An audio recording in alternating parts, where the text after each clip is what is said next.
whenever we hear the sound of the bell, we practice listening to the bell deeply.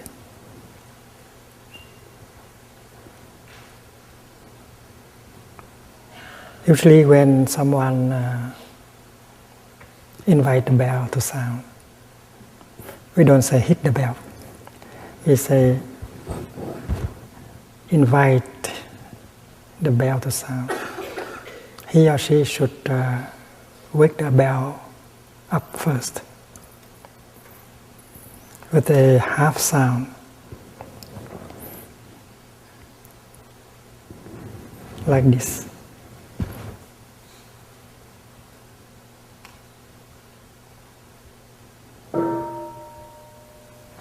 That is a half sound. But before he does that, she does that, she has to practice mindful breathing first to prepare himself.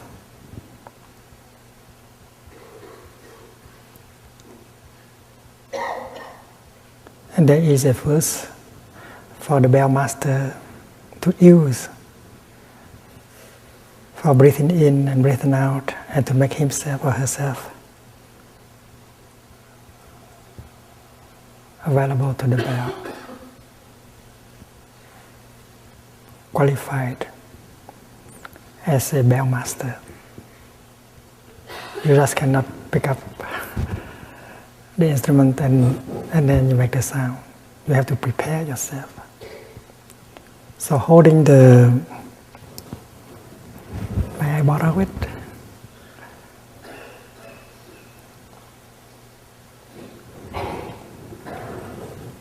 Holding the stick like this, he will practice mindful breathing.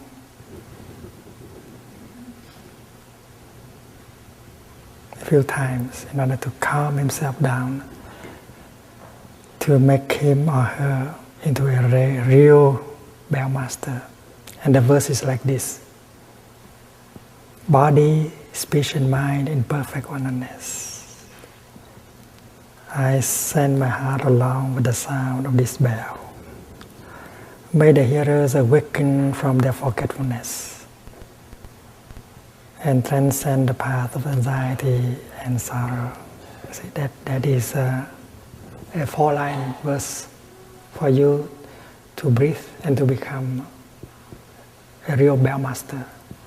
Body, speech and mind in perfect oneness. I send my heart along with the sound of this bell. May the hearers awaken from their forgetfulness and transcend the path of anxiety and sorrow. And then you are calm, you are fully aware, you are fully present, and now you can invite the bell to sound. You invite, you offer half a sound, so that the whole community become aware that a real sound, a full sound is going to be heard. And everyone stop thinking, stop talking, prepare themselves to receive the full sound, the voice of the Buddha calling you back to your true home. In the practice center, the sound of the bell is the voice of the Buddha from within, calling you back to your true home.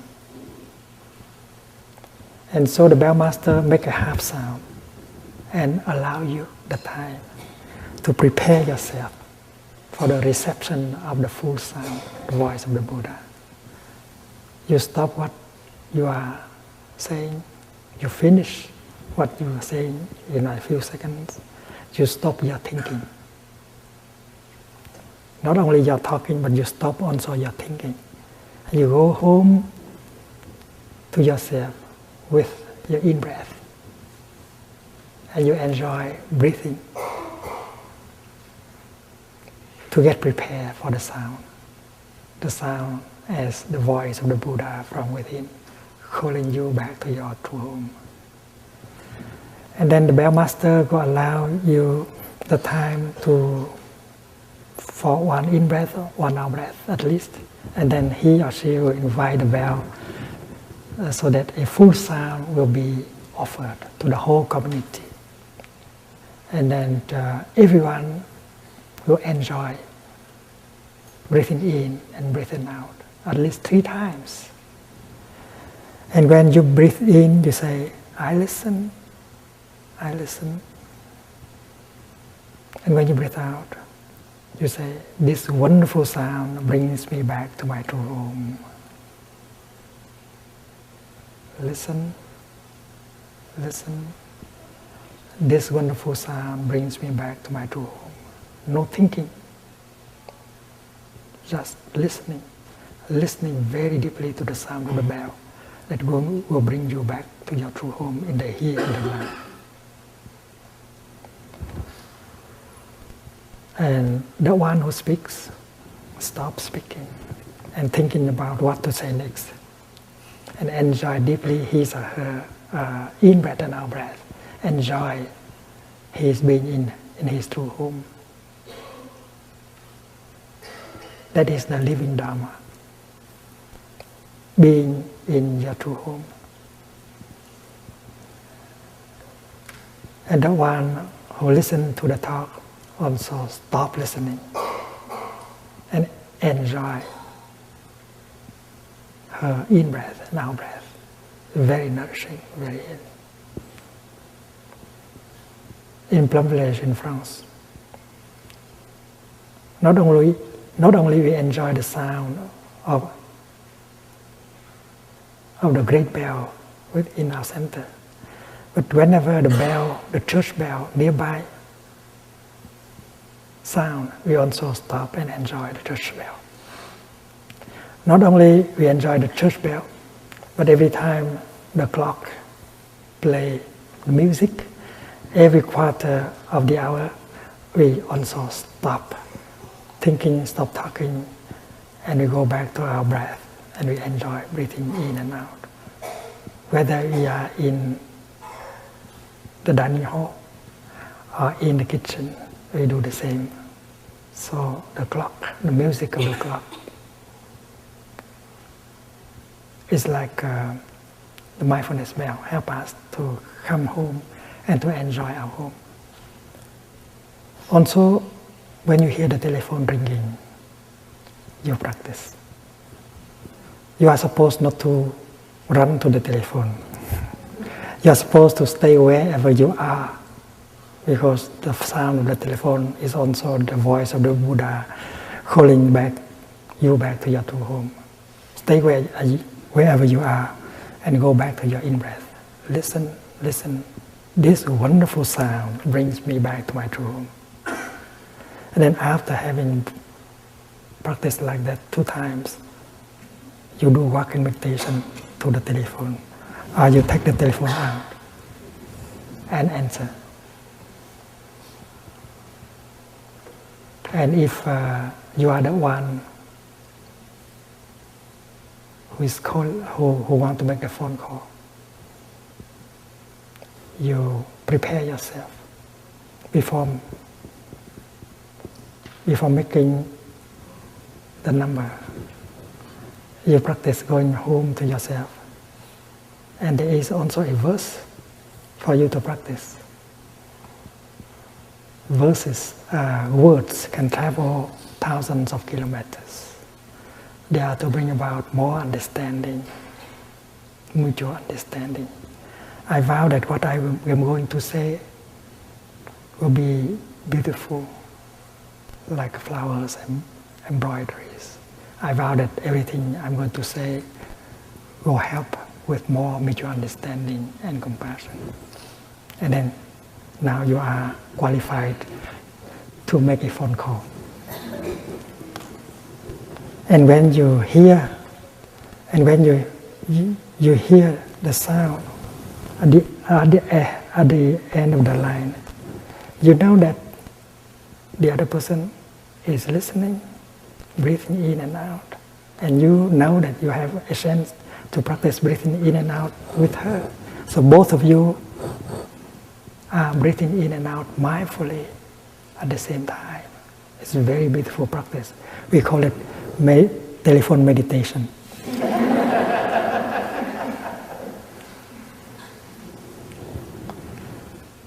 And then in Plum Village, in the Deer Park Monastery also, if we use the computer is programmed so that every quarter of the hour there will be a bell of mindfulness, so that you can stop your work and go home and enjoy your in-breath and out-breath.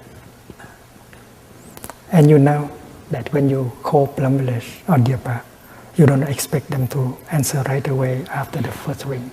They are breathing in and out.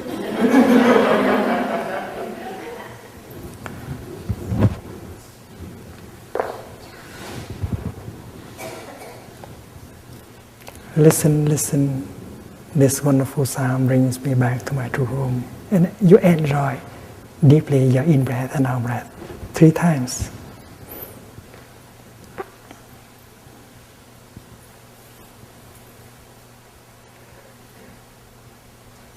The bell master tonight is a monk from New Zealand.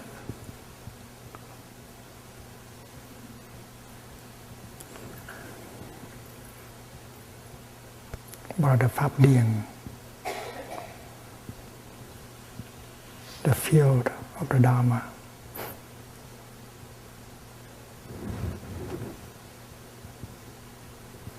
Enjoy the mindfulness bell. Enjoy your in-breath and out-breath 3 times.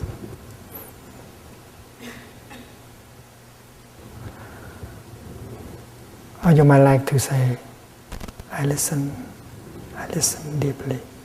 This wonderful sound brings me back to my true home. Or you may say, breathing in, I feel calm, I relax. Breathing out, I smile. Calming, smiling. Breathing in, I establish myself in the present moment. Breathing out, I know this is a wonderful moment. Calming, smiling. Present moment, wonderful moment.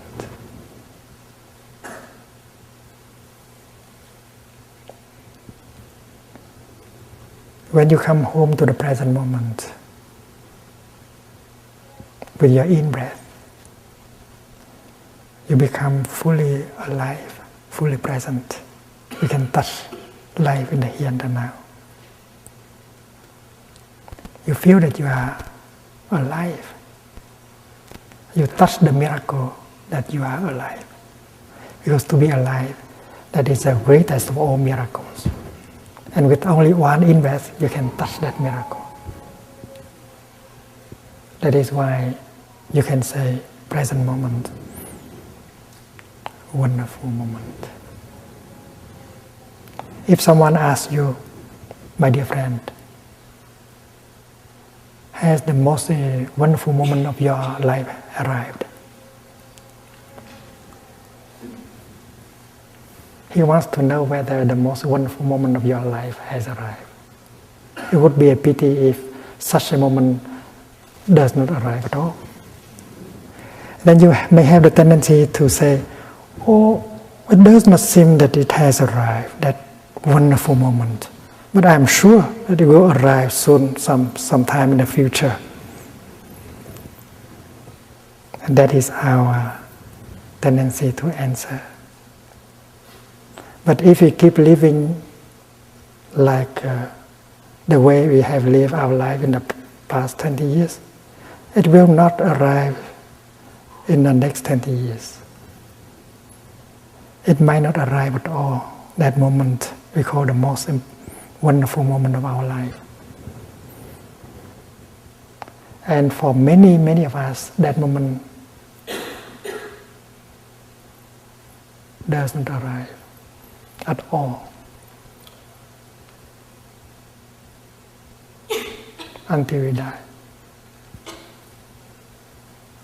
The Buddha said, you have to make the present moment into the most wonderful moment of your life.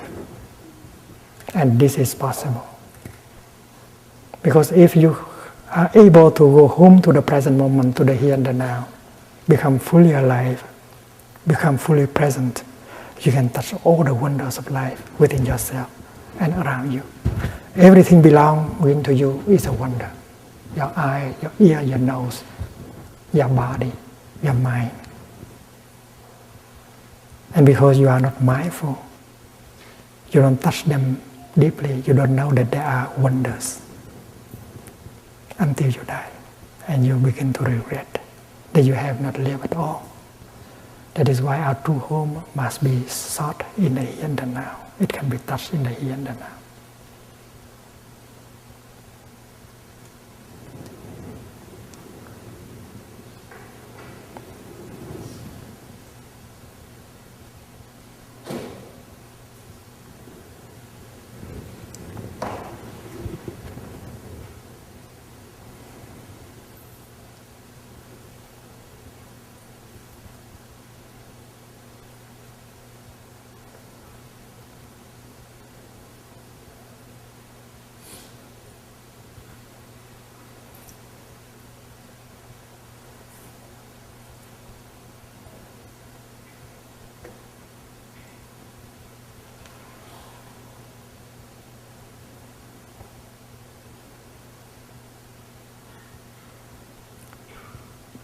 My true home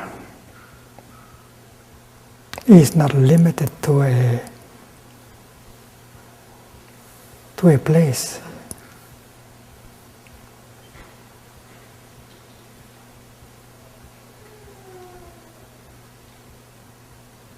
To a time. My true home is not Vietnam. My true home is not France. My true home is not America. My true home is not Africa. My true home is not the Palestine. My true home is not Israel.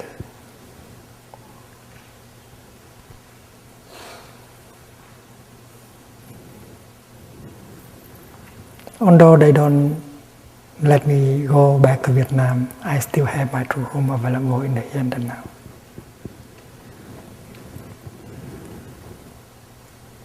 And maybe they are in Vietnam, but they don't have a home.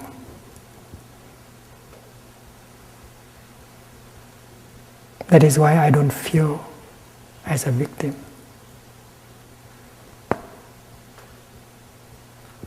And I don't feel that they are my enemies. They are victims of fear.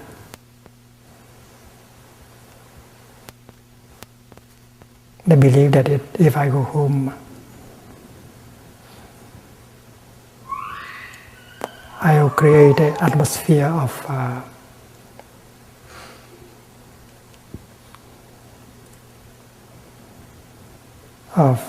solidarity, of friendship, of brotherhood that may be threatening to their power. And it is fear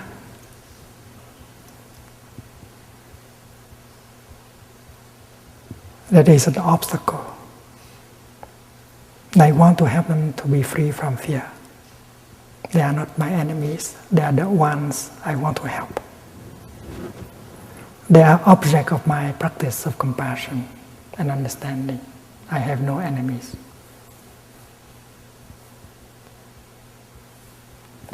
During the war, during the Vietnam War,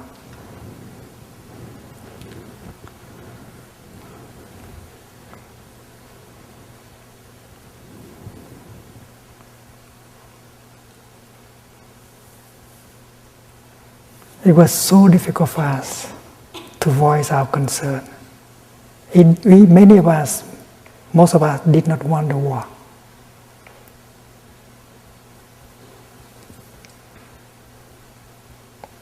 The war put us in a situation where brothers have to kill brothers and kill with foreign weapons and ideologies. Communism and anti-communism are imported.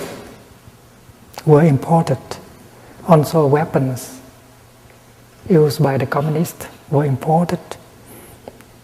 Weapons used by the anti-communists were imported. So they gave us guns and ideologies and urged us to fight each other and kill each other. We started a movement called "Don't Shoot Your Brother." And our voice was silenced by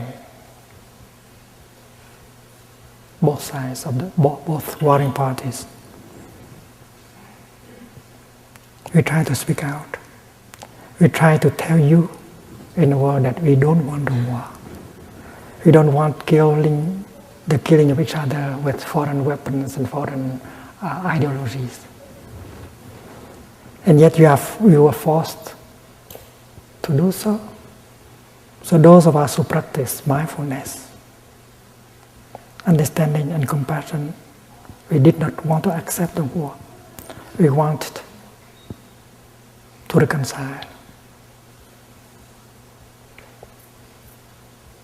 And our voice was not allowed to be heard. Sometimes we have to burn ourselves alive in order to get the message across. Thích Quảng Đức,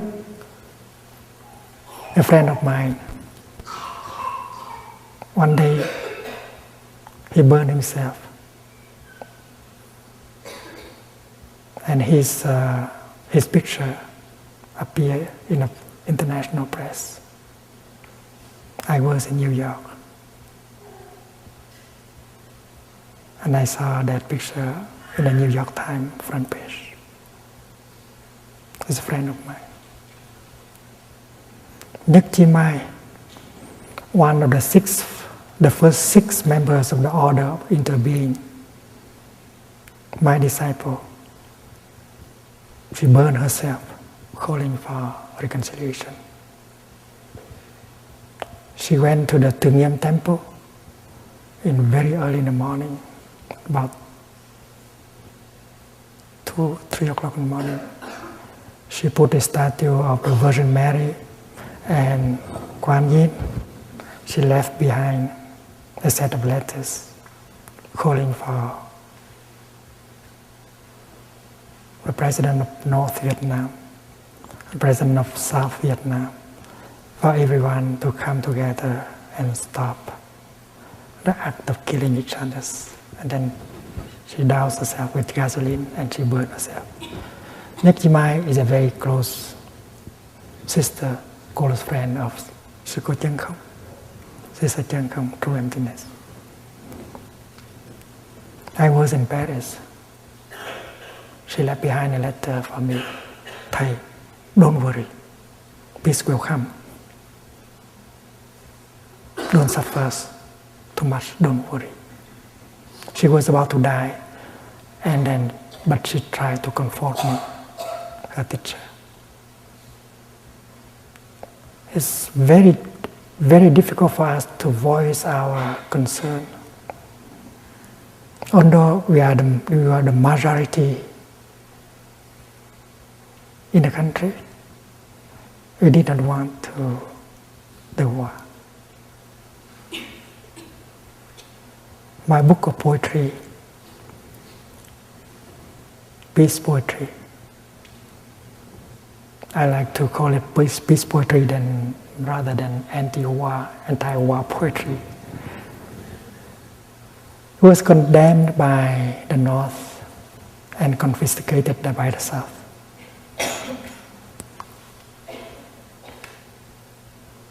So when Cornell University invited me to come and make a series and give a series of lectures, I took the opportunity to go out and to call for peace.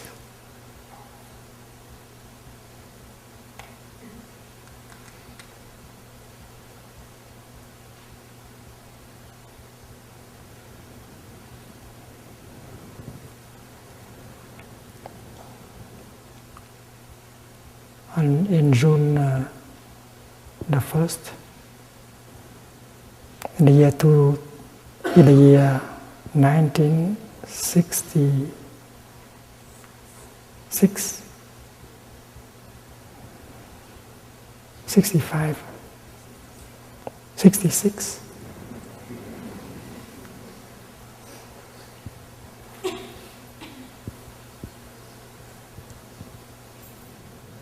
I met Martin Luther King in Chicago.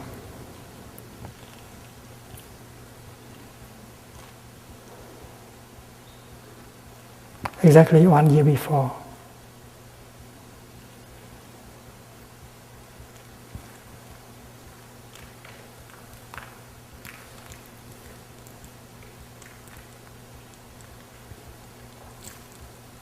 Exactly 1 year before. On June the 1st, 65, I wrote him a letter, explaining to him why we had burned ourselves. This is not an act of suicide. This is an act of love.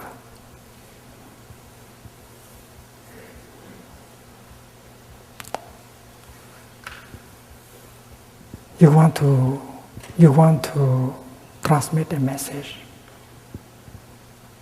but you have no other ways. You have to burn yourself in order for your message to get across. So the suffering of the monk who burned herself to get the message across, the message of love and compassion, is of the same nature of the act of Jesus Christ dying on the cross. Dying with no hate, no anger, only with compassion. Leaving behind a compassionate call for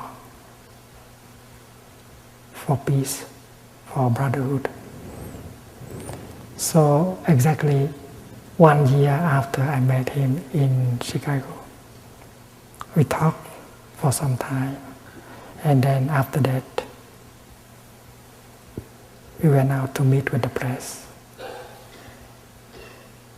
And that day he came out against the war in Vietnam. And that is the day when we combine our efforts of working for peace in Vietnam and fighting for civil rights in America.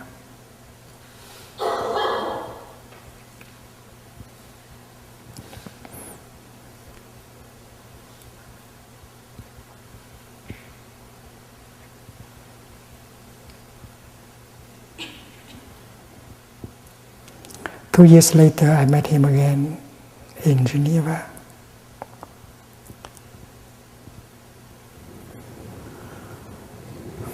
In a conference called Parliamentaries, organized by the World Council of Churches. There are people like Linus Pauling at the conference.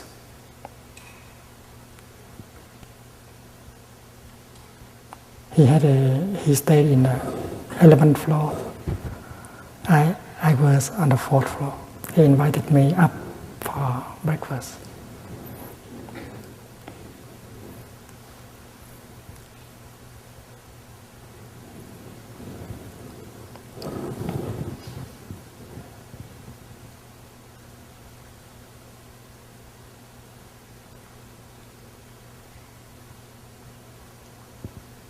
I was retained by the press.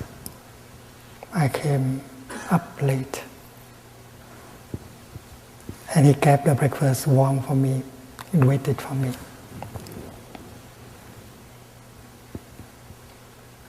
I told him, Martin, you know something? In Vietnam, they call you a bodhisattva. They call you a bodhisattva, an enlightened being, trying to awaken other living beings and help them go in a direction of compassion and understanding.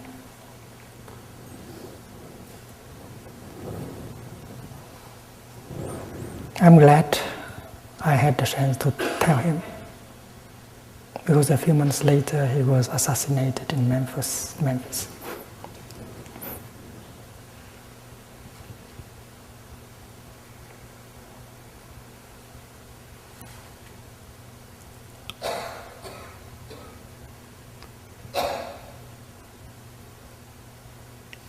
We were in France.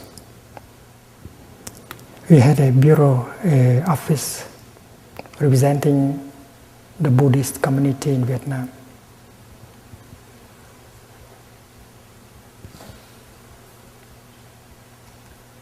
And we wanted to represent the mass of people who did not have a voice. They did not have a chance to speak out. So we live as a community in Paris. And our office in a poor quarter of Paris, number 11, La Goutte d'Or Street. And that quarters were inhabited more by the people of Arab origin.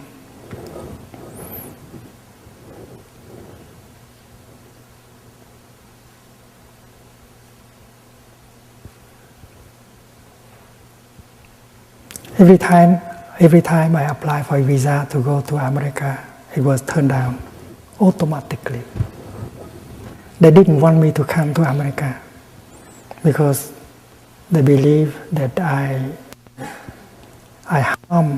may be harmful, I may be an obstacle for the war efforts in Vietnam. I was not allowed to go to America, I was not allowed to go to England. Every time I wanted to go to America on a speaking tour, I had to write a letter to someone like Senator McGovern or Senator Robert Kennedy, asking them to send me a letter of invitation. The letter is something like this: Dear Thich Nhat Hanh, I would like to know more about the situation of the war in Vietnam. Please come and inform me. And if you have difficulties concerning the visa, please telephone me at this number. Only with such a letter that I could have a visa. Otherwise, there's no way.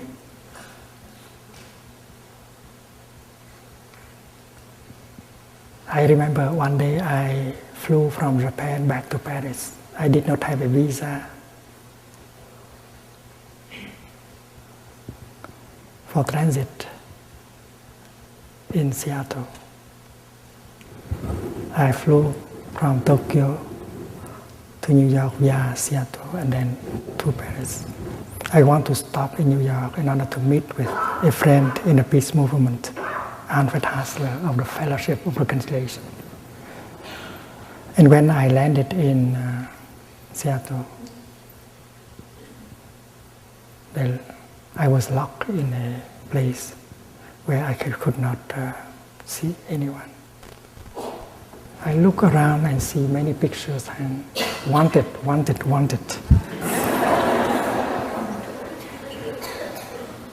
They took my passport. They didn't allow me to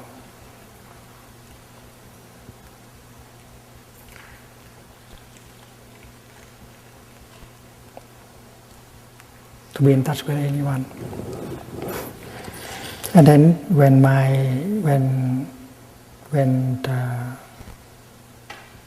the plane is about to take off, they gave my passport back. It's very difficult. One day when I was in Washington, D.C., I told you already, the Baltimore Sun, a reporter came and informed me that there's a dispatch from Saigon informing the government of the United States of America, of France, of England, United Kingdom, and of Japan, asking them not to honor the passport of Thich Nhat Hanh, because he has been saying things that are not helpful to the world efforts against communism. And in Vietnam, my books, my articles, my poetry was banned by both the communist and the anti-communist.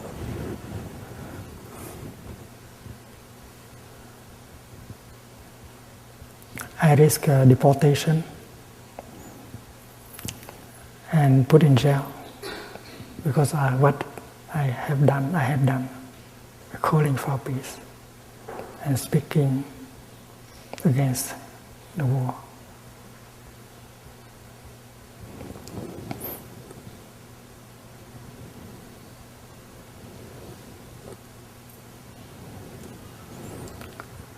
It was my intention to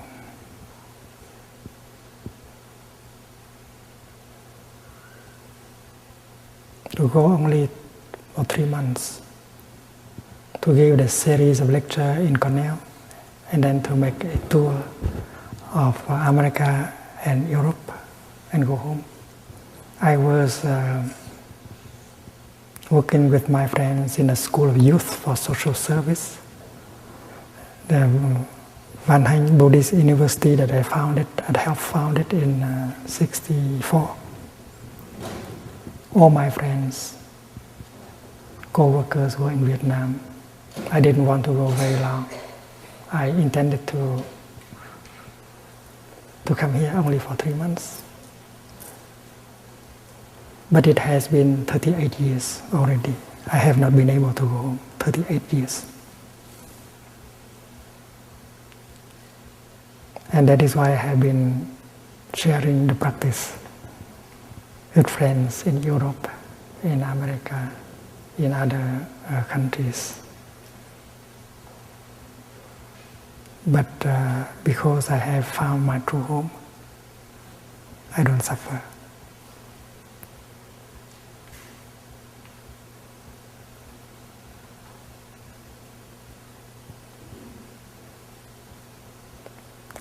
The truth is that during the first year of my being exiled, it was difficult, quite difficult.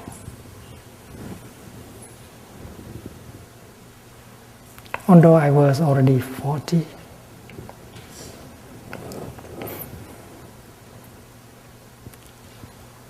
although I was already a Dharma teacher, having many monks and nuns as students, disciples, and yet I had not found my true home. I can give very good lectures on Buddhism, on the practice of Buddhism,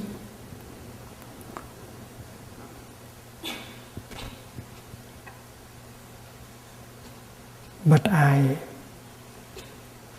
had not truly arrived. Intellectually, well, I had a lot of Buddhism.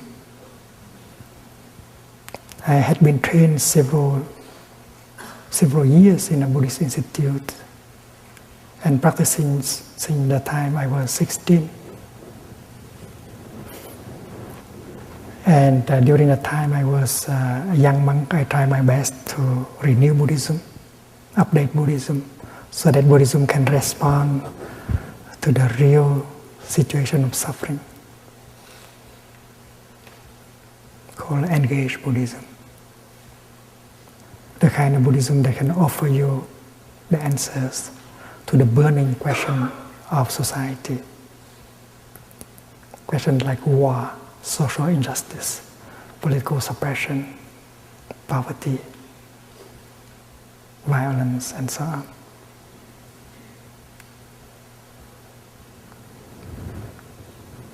It was very difficult for me during the first 2 years, because my intention was to bring about information to the world, the kind of information that were not available to people, because the warring parties, they had all the mass media. And in speaking tour, I slept 1 or 2 nights in each city, in America, in Europe, in Australia, and so on. There were times when I woke up at the night, I did not know where I was. Very difficult, very hard. And after, I had to breathe in and out and to find out where I was, what city, what country. And I dreamt of going home to my root temple in central Vietnam, climbing a hill, a green hill, beautiful trees. And half the way to the top of the hill, I woke up and realized that I was in exile. And the same kind of dream repeated again and again. I was very active. I was making friends with many people, Catholic priests, Protestant ministers, professors, young people, children. And my practice was a practice of mindfulness. I try to live in the here and now and touch the wonders of life in my daily life. I survived with that practice. The trees in Europe were so different from the trees in Vietnam. The fruits, the flowers, they are all different. And the people also. So I learned to make friends and play with German children, French children, American children, British children. I make friends with Anglican priests, Catholic priests, Protestant ministers, and so on.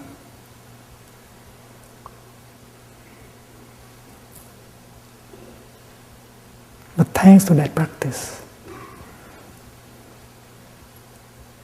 I was able to find my true home in the here and the now.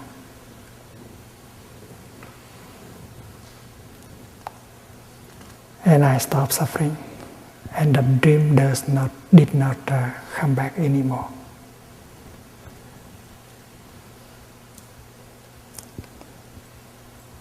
People think that I suffer when I cannot go back to Vietnam, but that's not the case. If I go to Vietnam, that would be a joy to be able to offer the teaching to the monks, the nuns, the lay people there, and talk to the artists, to the writers and others. But if I cannot go, I don't have to suffer. I can meet with people, other people in other countries, like in China, in Korea, in Japan, in Spain, in England, in Canada, and so on.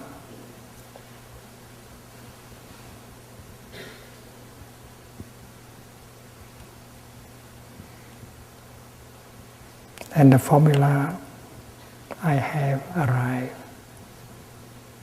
I am home.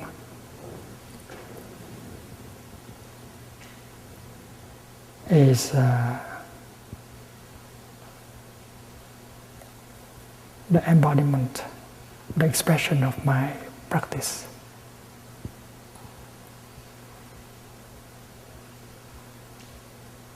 It expresses my understanding of the teaching of the Buddha.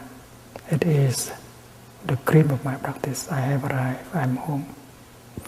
And since the time I have found my true home, I don't suffer. I did not suffer anymore.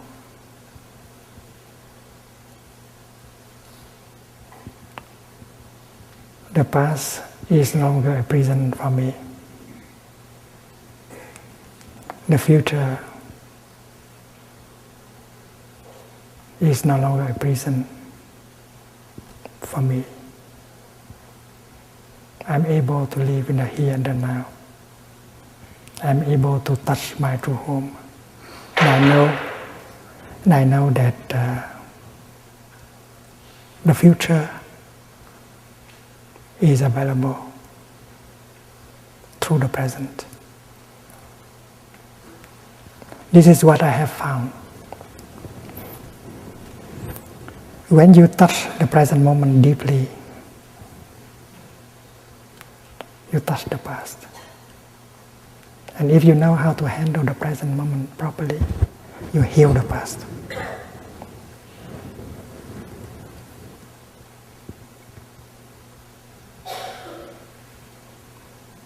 Many think that the past is already gone, you cannot do anything. You cannot go back to the past and fix things and repair things. But according to this teaching of the Buddha, the past is still there with all the pain and suffering. And if you know how to come home to the present moment and touch the present moment deeply, you touch the past and you can heal the past. And when you heal yourself, you heal your ancestors. And this is possible. My ancestors have suffered in me. I have also suffered. And since I am able to touch the present moment deeply, I heal myself and I heal my ancestors, including my parents, my father, my mother, my brother, my sister, my grandfather, my grandmother. When I practice walking, I generate the energy of freedom and solidity. And I feel that all my ancestors enjoy the freedom and the solidity that I generate with the practice of walking. Because to me, my ancestors are always alive in me, fully present in me, in every cell of my body. And if I am free, they are free. If I am healed, they are healed. When I take a step with solidity and freedom, all of them take that step with me. And you have to take that step with all your being. Full awareness, full concentration, in order for that step to be really solid, to be free, in order for you to be able to touch life, the wonders of life in that moment, that is healing and nourishing. So the act of making a step is an act of freedom, an act of liberation. You liberate yourself, you liberate your ancestors. It's an act of revolution. Please believe me. You cannot make such a step unless you invest entirely your body and your mind. 100%. When you breathe in, you bring all yourself together, body and mind. You become one. And equipped with that energy of mindfulness and concentration, you make a step. And you have the insight that this is your true home. This is, you are alive, you are fully present, you are touching life as a reality. Your true home is not an abstract idea. It is a solid reality that you can touch with your feet, with your hand, and with your mind.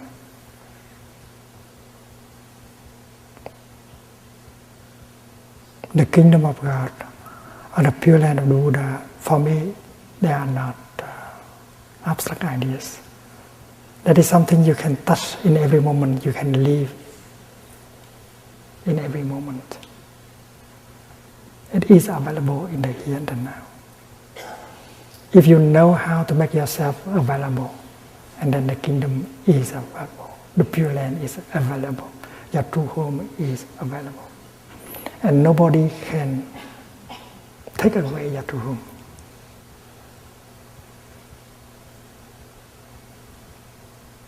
They can occupy your country, yes. They can put you in prison, yes. But they cannot take away your true home and your freedom.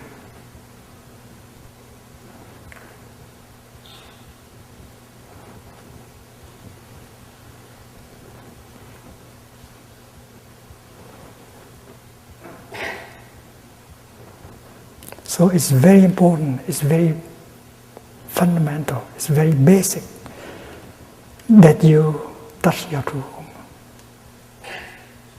that you realize your true home in the here and the now. And the energy with which you can do so is mindfulness and concentration. And these are energies of the Buddha. All of us have the seed of mindfulness and concentration in us. This is something, this is a fact. Because all of us are capable of drinking our tea mindfully. When I drink my tea, I want to really drink my tea.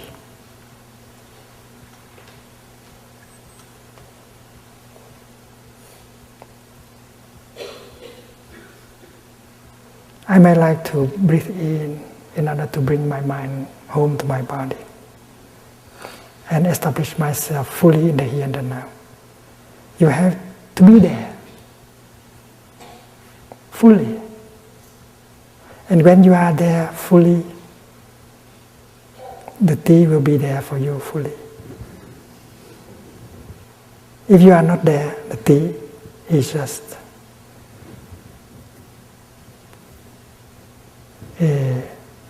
something like a ghost, not very real. Mindfulness helps you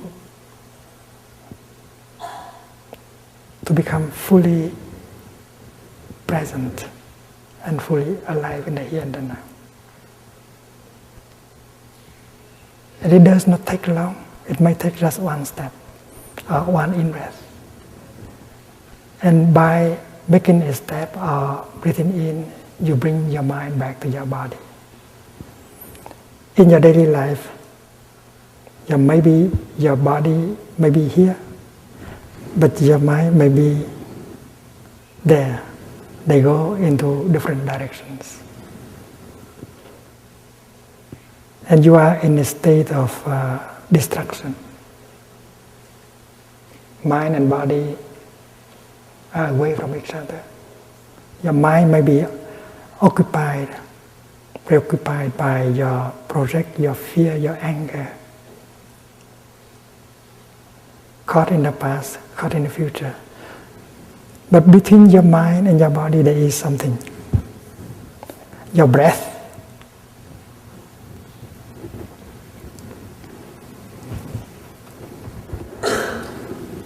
And as soon as you go home to your breath and you breathing in, I know I am breathing in.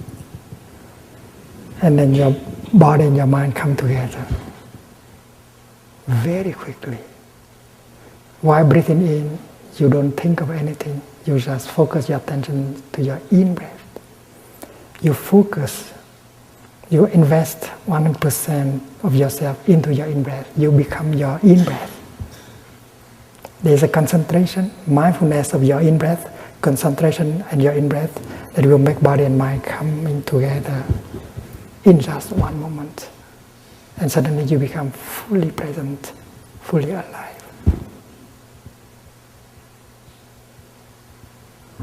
And in that state of being, you pick up your tea, and the tea becomes a reality,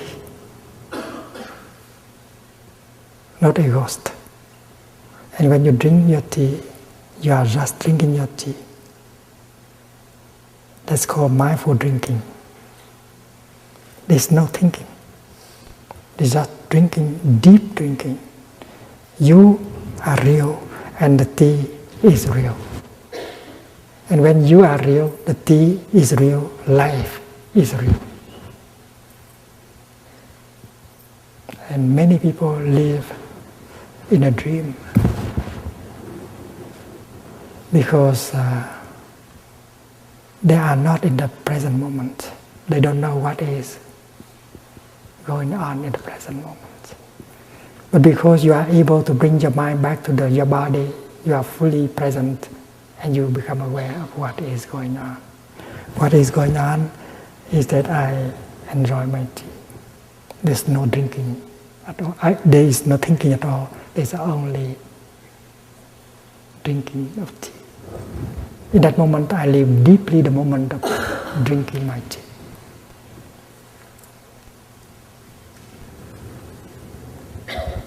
When I breathe in, I become fully aware of my in-breath. My in-breath becomes the object of mindfulness. My in-breath becomes the object of my concentration. And that is why my body comes home to my mind comes home to my body right away. And I become fully present.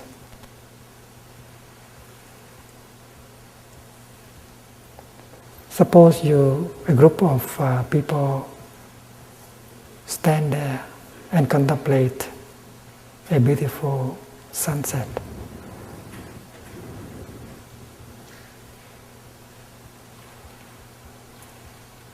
If you keep thinking about the past, or thinking about the future and your project, you are not really there contemplating the sunset.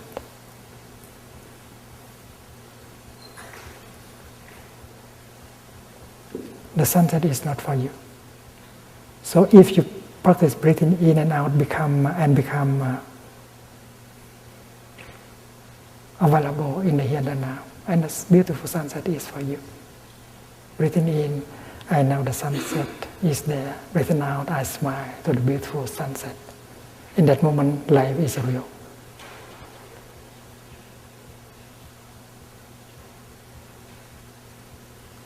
And you have your true home.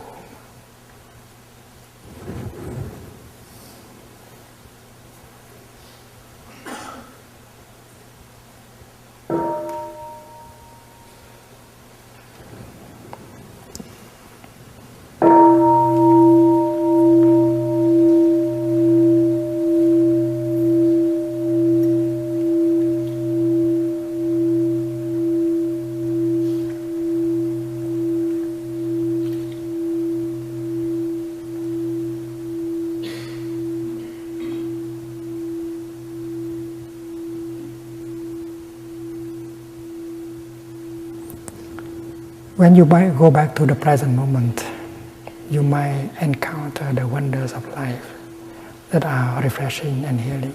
You may encounter suffering,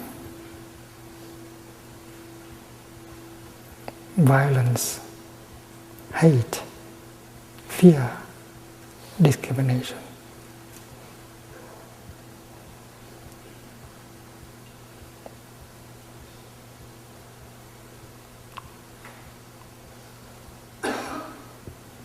And if you are a good practitioner, you have enough mindfulness in order to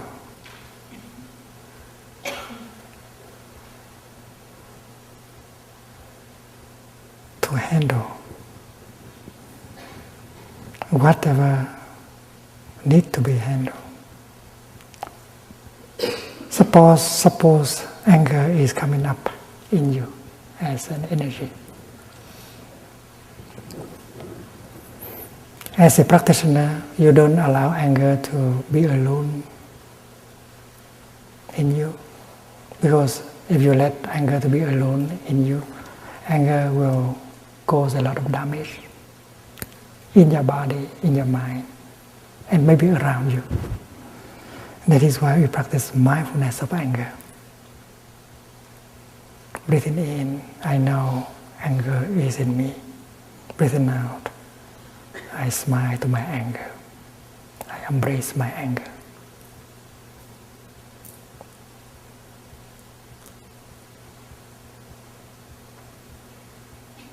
You have a seed of anger deep in yourself. But you also have a seed of mindfulness deep in yourself. You have a seed of compassion in yourself. When anger is touched, when the seed of anger is touched, it manifests into a kind of energy called anger.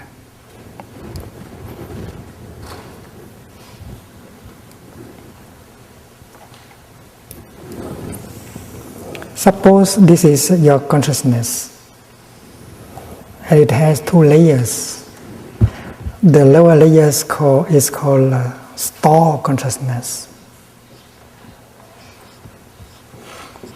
and the upper layer is called mind consciousness. You have a seed of anger here. You also have a seed of joy, of mindfulness, of compassion, of non-discrimination. You have a seed of anger, of despair, of jealousy, of discrimination in the depth of your consciousness. But when the seed of anger is left alone there in the store consciousness, you don't water it, no one come and touch it, you are okay. You can laugh, you may have a good time. But that does not mean that you don't have the seed of anger in you. As soon as you hear someone saying something or doing something, the seed of anger in you is touched. And it becomes a zone of energy on the realm of mind consciousness. In Buddhism, we call it a mental formation. Anger is a mental formation.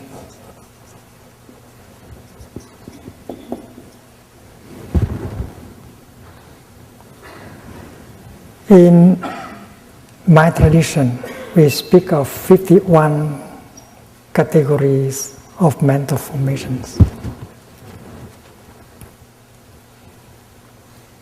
We have a seed of discrimination in us. We have a seed of non-discrimination in us.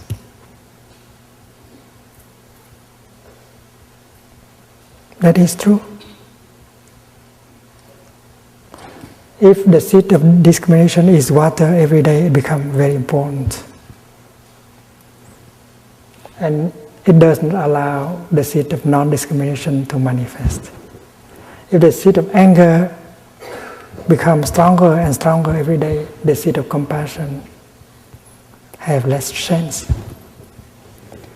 And that is why every time a negative seed is touched and manifest,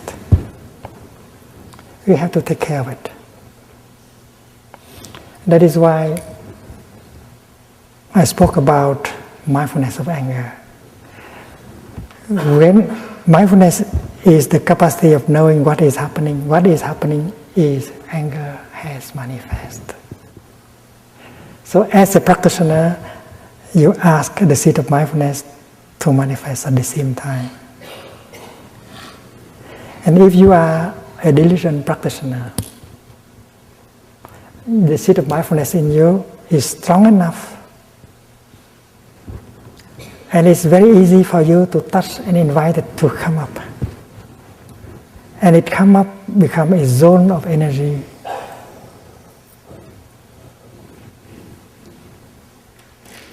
Suppose anger is energy 1. Mindfulness is energy 2. Mindfulness is mindfulness of something. And here, mindfulness of anger. Mindfulness here has the following function: recognizing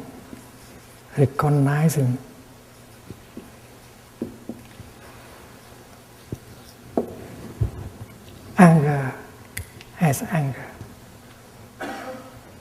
Mindfulness of breathing.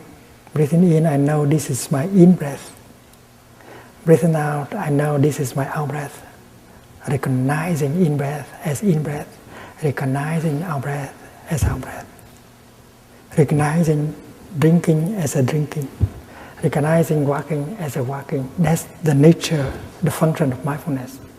So the energy of mindfulness generated by your breathing, your walking, has the capacity of recognizing anger as anger. Breathing in, I know anger is in me.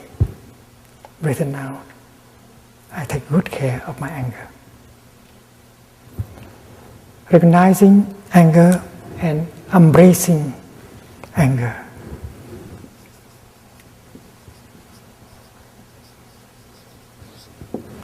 This is an art. This is a practice.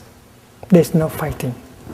Mindfulness is generated not to fight anger, but to recognize anger and to hold anger very tenderly. That is Buddhist practice. You do not transform yourself into a battlefield. The good fighting the ego, that's not Buddhism. Because you are mindfulness, but you are also anger. And mindfulness plays the role of a big sister, holding the angry, the suffering younger sister and help her to transform.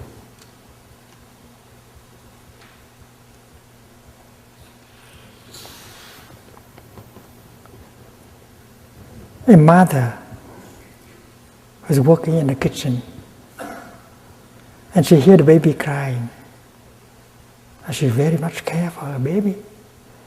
So she stopped working in the kitchen, she put down whatever she's holding and she goes to the room of the baby.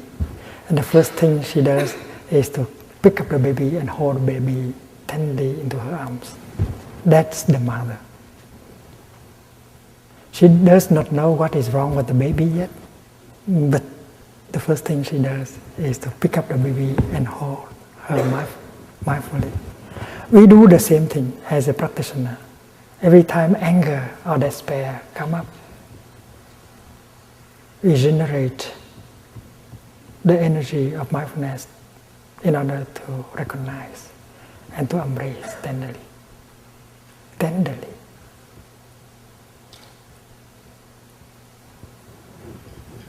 And if we know how to practice mindful walking or mindful breathing, we continue to generate mindfulness. And we have that energy in order to recognize and to embrace. And we can bring a relief. Because mindfulness as an energy, embracing anger as another source of energy tenderly. Big brother, younger brother. Although the mother has not realized what is wrong with the baby, but the fact that she is holding the baby tenderly can already bring a relief to the baby, and the baby may stop crying. And if the mother continues to hold the baby tenderly with mindfulness, she'll find out what is wrong. The baby may be hungry, the baby may have a fever, or the diaper may be too tight. As a mother, she can find it out very quickly. As practitioner, you can find out very easily why this anger. And you can see the roots of that anger. You find out the nature of that anger, the root of that anger.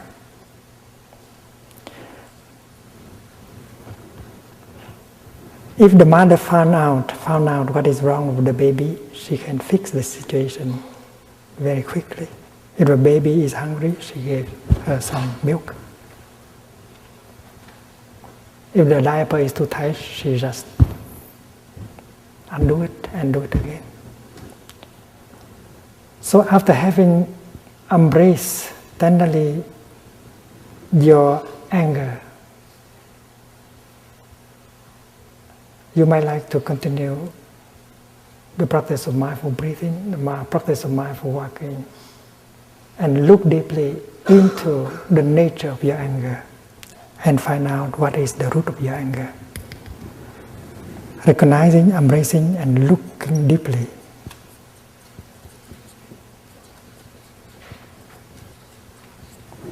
Because mindfulness is the kind of energy that carrying with her the energy of concentration. Wherever mindfulness is, concentration is also. When you are mindful of your in-breath, you are concentrated in your in-breath. When you are mindful of your tea, you concentrate on the tea. And that is why the more powerful mindfulness is, the more concentration you get. And with that mindfulness and concentration, you practice looking deeply and you get insight.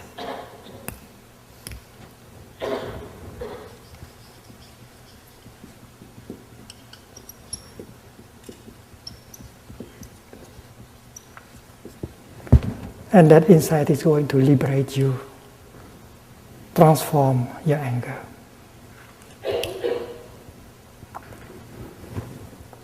There is a story of a young boy who used to come to Plum Village every summer with his younger sister.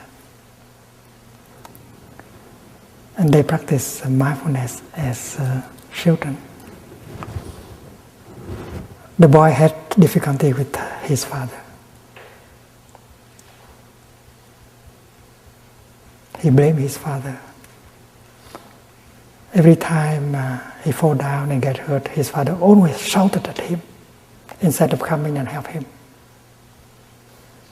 So his relationship with his father was difficult. And he vowed that when he grew up, he would not be like his father. If he has children and then if his child fell down and get hurt, he will not shout at him. Instead, he will come and try to help. That was determination. One day, he was in the lower hamlet of Plum Village, and her sister, while playing with another little girl on the hammock, fell down and get hurt, and the blood was coming down. Suddenly, he found himself very angry. He wanted to shout, "Stupid! How could you come? How could you do something like that?"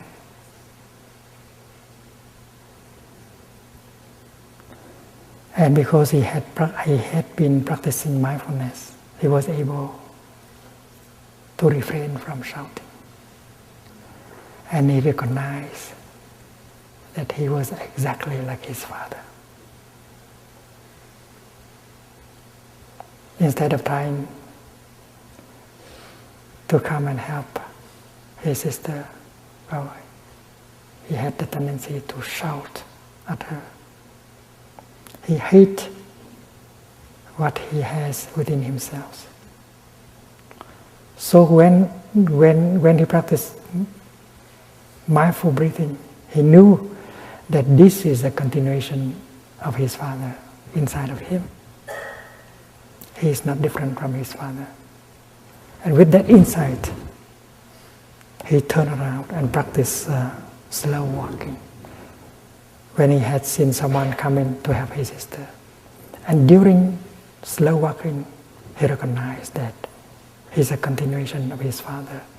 The energy of anger has been transmitted by his father.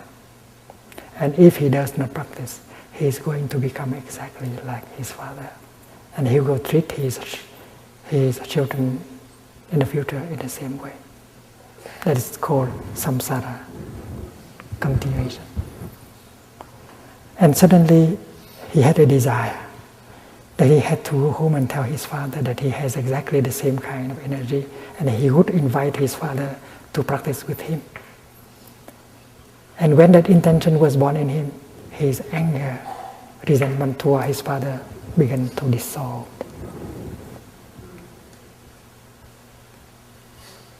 What kind of insight did he get?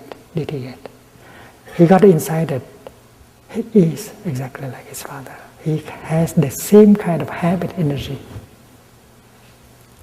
And that is why he wanted to practice. And he see himself as a victim of that energy, victim of the transmission of that habit energy. And he saw that his father also was a victim of that transmission. His father may have got it from his own father. And when he had that insight, his anger vis-a-vis his father just stopped. He got a transformation.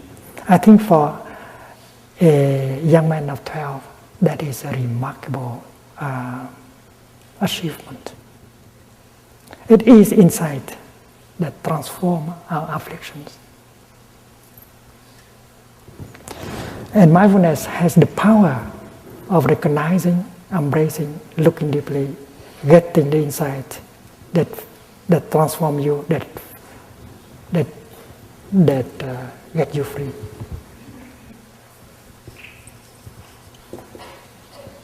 Transformation and healing and freedom.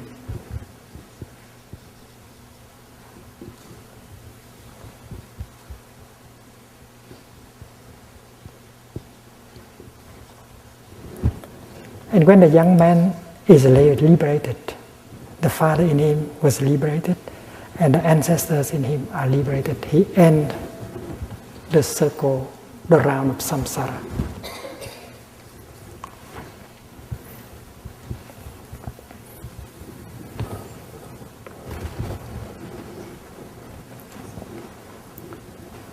What the young man realized is that he's not a victim of his father.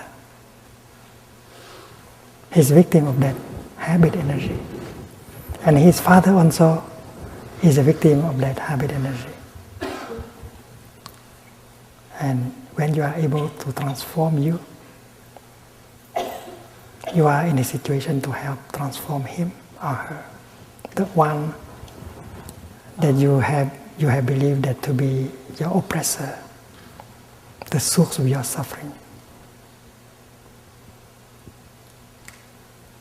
And that is my practice. I do not have enemies.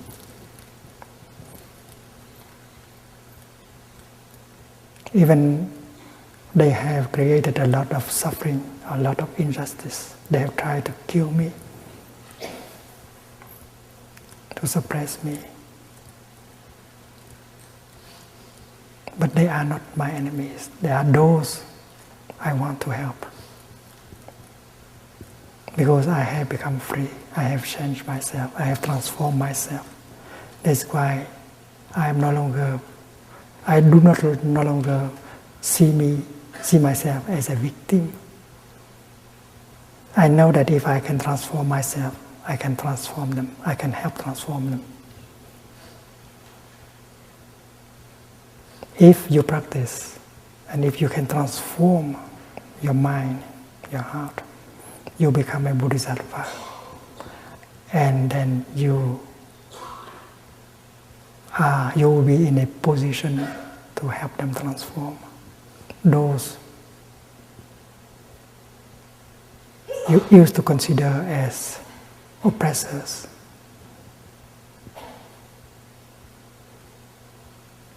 abusers,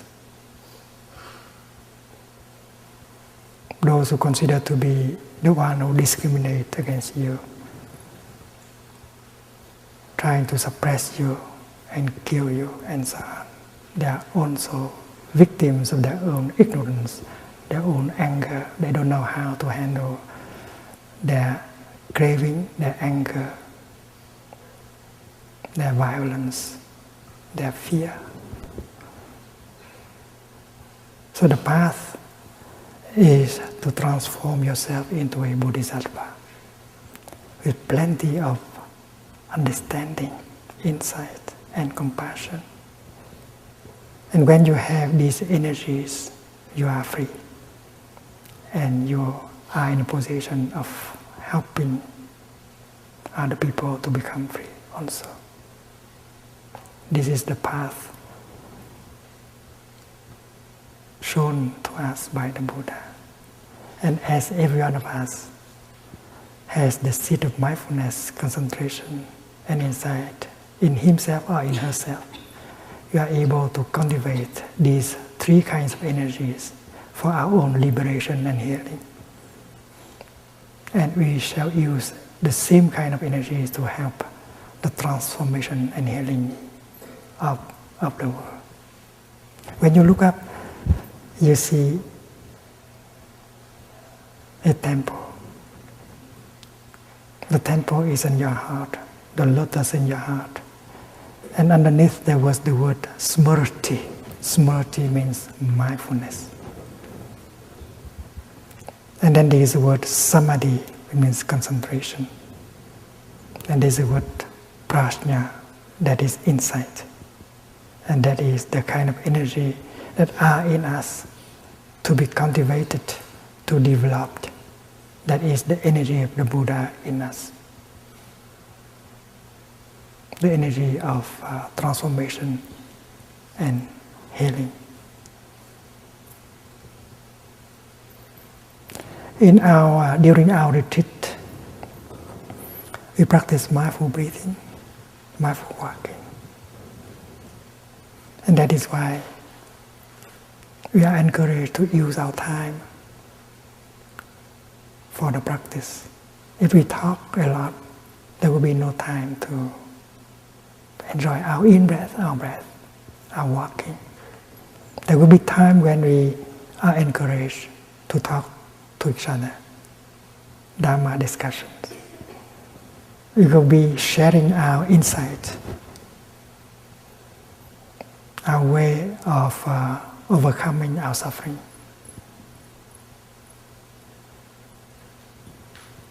And when we practice eating our lunch or our breakfast, we refrain from thinking.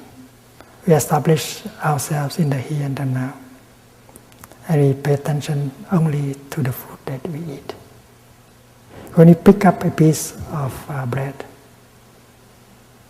we do not think of the past, of the future. We just touch the piece of bread deeply. And we are able to see that the piece of bread. So if you look deeply into the piece of bread, you see everything in it. And the piece of bread you hold in your hand is the body of the cosmos. And with a little bit of mindfulness, you can see that the piece of bread is an ambassador for the form of the cosmos coming to you. And if you can see the piece of bread in its true nature, and then you can put it in your mouth. Don't put anything else in your mouth, like your projects, your fear, your anger. It's not healthy. Just put the bread. And when you chew the bread, just chew the bread mindfully with joy. Don't chew your sorrow, your anger. It's not good for your health. There's no thinking, just the practice of mindfulness is chewing. And we take our time to enjoy our breakfast. From time to time, we pause and smile. The brother in front of you is you. The sister on your left is you. They all belong to the Sangha. And together we generate the mindfulness of the energy of mindfulness. The collective energy of mindfulness while walking, while sitting, while eating will be powerful. And it will penetrate into each of us. We'll be healed by the collective energy and nourished by the collective energy. Alone in our living room, we can generate the energy of mindfulness. But compared to the collective energy of mindfulness, well, it's not much. Therefore, to be in a Sangha and to allow ourselves to be penetrated by the collective energy of mindfulness of Sangha is very important. So the coming together of a Sangha is a very important fact. It's a miracle. And we should profit from the opportunity. Allow ourselves to be transported by the collective energy of Sangha. Allow the Sangha to embrace our afflictions, our pain, our sorrow. The Sangha is the boat that helps you to float on the river of suffering. Allow yourself to be transported by the Sangha, by the collective energy of mindfulness. And while eating, you enjoy the time being with the Sangha. You smile to your brother and sister in the practice. You allow yourself to be nourished by the collective energy of the Sangha. And every moment of our daily life, mindfulness helps us to be in the here and the now. And the real practice, the true practice, is to allow every moment of our daily life to be a joyful moment. That will be possible thanks to the power of mindfulness and concentration generated by yourself and generated by your Sangha. Tomorrow we shall have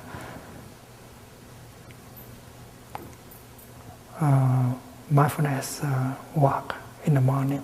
We shall be walking together. We walk in such a way that makes the kingdom of God real, available in the here and the now. That several of us are very used to the practice. We will walk together and generate the collective energy of mindfulness together. And you will see that the kingdom, the Pure Land, is available.